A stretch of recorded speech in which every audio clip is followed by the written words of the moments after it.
ప్రతిపక్షంలో ఉన్నప్పుడు ఊరు వాడా తిరిగి ఈ రాష్ట్రంలో జగన్మోహన్ రెడ్డి ఆర్భాటంగా 32 లక్షల ఇంటి పట్టాలు పేదలకు ఇస్తానని చెప్పి ఇచ్చాడు.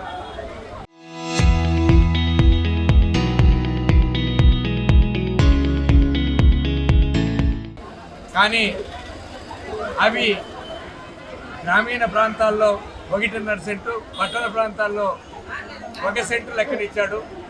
ఇవి ఏమాత్రము నివాసయోగ్యం కాదు. కాబట్టి మేము అధికారంలోకి వచ్చిన తర్వాత గ్రామీణ ప్రాంతాల్లో 3 సెంట్లు, పట్టణ ప్రాంతాల్లో 2 సెంట్లు ఇస్తామని చెప్పేసి ఇల్లు కట్టుకోవడానికి కావాల్సిన పద్ధతుల్లో 5 లక్షలకు పైగా ఆర్థిక సహాయం ఇస్తామని చెప్పేసి హామీ ఇవ్వడం జరిగింది. కానీ అధికారంలోకి వచ్చిన తర్వాత ఈ 20 నెలలు గడుస్తూ ఉన్నా దాన్ని పూసే ఎత్తడం క్యాబినెట్ మీటింగ్లో తీర్మానం చేశారు పేరు, కానీ ఆచరణకు మాత్రం నోచుకోవాలి. ఈరోజు అది ఎట్లా ఉందంటే ఏరు దాటిన తర్వాత తెప్ప తగిలేసినట్టు అధికారంలోకి వచ్చిన తర్వాత ఈరోజు దాన్ని మర్చిపోవడం జరిగింది. అందుకే భారత కమ్యూనిస్ట్ పార్టీ ఈ ఇంటి పట్టాలు, రేషన్ కార్డులు, పెన్షన్లు, అదేవిధంగా ఇళ్ళు నిర్మాణం జరగాలని టిట్కో ఇళ్ళు గతంలో కట్టి దాన్ని పేదలకు హ్యాండ్ ఓవర్ చేయనటువంటి టిట్కో ఇళ్ళు అందరికీ లబ్ధిదారులకు ఇవ్వాలని చెప్పని రాష్ట్ర వ్యాప్తంగా ఈరోజు ఈ కార్యక్రమాన్ని చేపట్టడం జరుగుతూ ఉంది. ఈరోజు ఇండ్ల పట్టాలు ఇవ్వడానికి స్థలాలు లేవనో లేకపోతే సరైనటువంటి పద్ధతుల్లో ఆ స్థలాలు లేవని చెప్పేసి చెప్తున్నారు.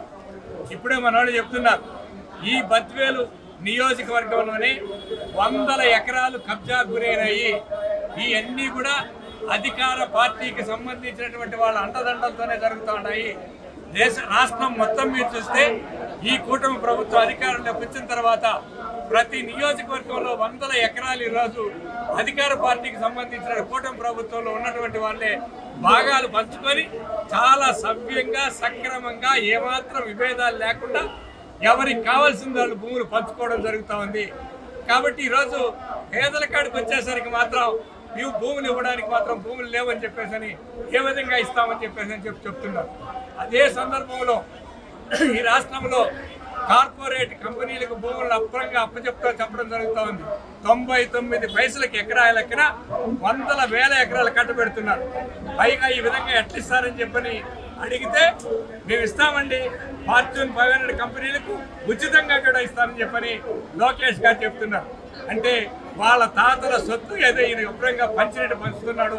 ఇది ప్రజల సొత్తని, ప్రజలు ఓట్లేస్తే గెలిచామని, ఇది ప్రజల ప్రభుత్వమని, ప్రజాస్వామ్య వ్యవస్థ ఉందని చెప్పి మర్చిపోయి అధికారంలోకి వచ్చిన తర్వాత ఇంకా కళ్ళు కనపడకుండా నియంత్రణతో పోకట్లు అనుసరించడం జరుగుతూ ఉంది. ఈరోజు మేము అడుగుతున్నాం, మేము పరిశ్రమలు రావడానికి వ్యతిరేకం కాదు, కానీ ఏదైతే నివాసయోగ్యంగా ఉండి ఏదైతే సాగుకు లాగే అయినటువంటి భూములన్నీ కూడా వాటినన్నిటి 3 పంటలు పండేటువంటి భూములు ఫ్యాక్టరీలకు దారాదత్తం చేయబాకండి. రెండోది, ఫ్యాక్టరీలు పెట్టడం లాభాల కోసం వాళ్ళు కొనుక్కుంటారు. న్యాయమైనటువంటి ధర నిర్ణయించి ఆ పద్ధతుల్లో భూములు కొనుక్కోమని చెప్పడం తప్ప ఊరికే ఎందుకు దారపోస్తున్నారో మాకు అర్థం కావడం లేదు. అంటే ఫ్యాక్టరీ యజమానులతో కుమ్మక్కై ఆ పద్ధతుల్లో వాళ్ళు ప్రభుత్వం వాళ్ళతో కుమ్మక్కై వాళ్ళు లంచాల కోసం ఈరోజు ఈ విధమైనటువంటి పద్ధతుల్లో భూములు దారపోస్తున్నారు. అందుకే భారత కమ్యూనిస్ట్ పార్టీ చెప్తా ఉంది, మీరు నిజంగానే ఈ భూముల పైన మీకు చిత్తశుద్ధి ఉంటే ఒక కమిటీ వేయండి, అఖిలపక్ష కమిటీ వేయండి. ఆ అఖిలపక్ష కమిటీలో మేము చూపిస్తాం భూములు ఎక్కడెక్కడ కబ్జా అయినాయి, మీరు ఎవరెవరు కబ్జా చేశారు, మీ ఎమ్మెల్యేలు, మీ ఎంపీలు, మీ కార్యకర్తలు ఎక్కడెక్కడ భూములు కబ్జా చేశారో మేము చూపిస్తాం. మీకు ధైర్యం ఉంటే, మీకు చిత్తశుద్ధి ఉంటే ఈ భూముల పైన కమిటీ వేసి వస్తే మేము అందరికి చూపిస్తాం. నిజంగా చర్య తీసుకోగలిగితే కావాల్సినటువంటి భూములు ఉన్నాయి, పేదలకు పంచవచ్చు, పరిశ్రమలకు ఇవ్వచ్చు. అట్లా ఆ భూములు కాపాడాలని చెప్పి ఈరోజు ప్రత్యేకంగా సిపిఐ డిమాండ్ చేస్తాం. దాంతోపాటు మీరు ఉన్నప్పుడు కట్టారు, జగన్మోహన్ రెడ్డి ఇవ్వలేదు, మేము వస్తే ఇచ్చేస్తాం టిట్కో ఇళ్ళు అని చెప్పారు. లక్షల రూపాయలు కలెక్ట్ చేశారు పేదల నుంచి.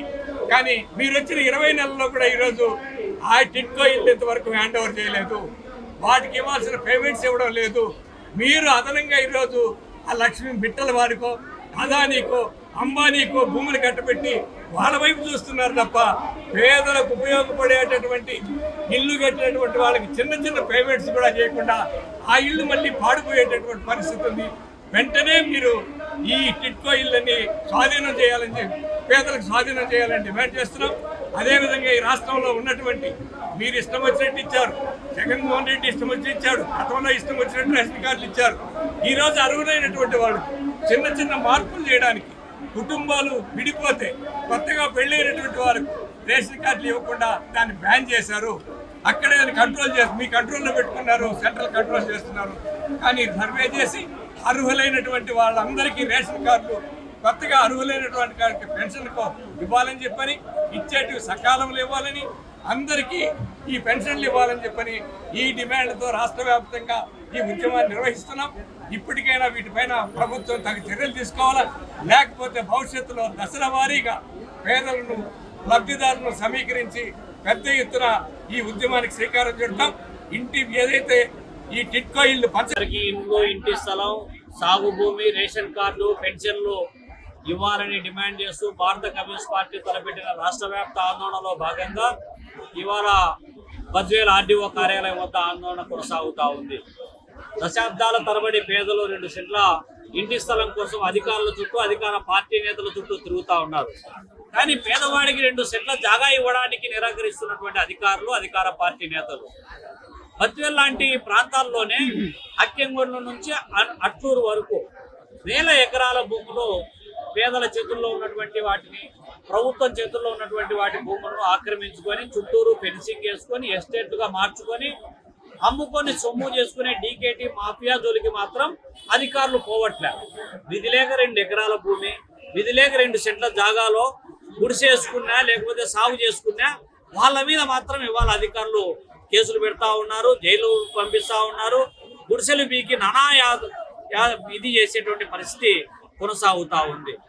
కానీ దశాబ్దాల తరబడి నివాసం ఉంటున్నటువంటి ఇవాళ తిరుపతి రెడ్డి కాలనీ కావచ్చు, లేకపోతే భగత్ సింగ్ నగర్ కావచ్చు, సిఆర్ నగర్ కావచ్చు, బర్ధన్ కాలనీ కావచ్చు, ఈశ్వరెడ్డి నగర్ కావచ్చు, ఇట్లాంటి కాలనీలలో సంవత్సరాల తరబడి నివాసం ఉంటే వాళ్ళకు పట్టాలు ఇవ్వడానికి ప్రభుత్వానికి వచ్చేటువంటి నొప్పి ఏమో తెలియదు.